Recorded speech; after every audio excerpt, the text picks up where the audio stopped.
Hi guys, may nagbigay sa amin ng kalamay ata tawag dito. Hindi ko anong tawag dito eh. Ayan.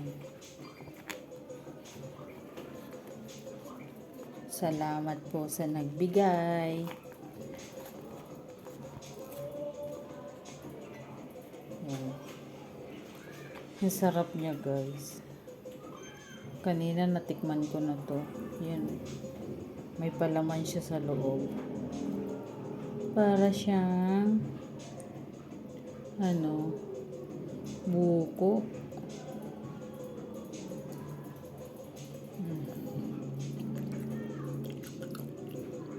Nagmamantika pa. Sarap guys, promise. Kain tayo.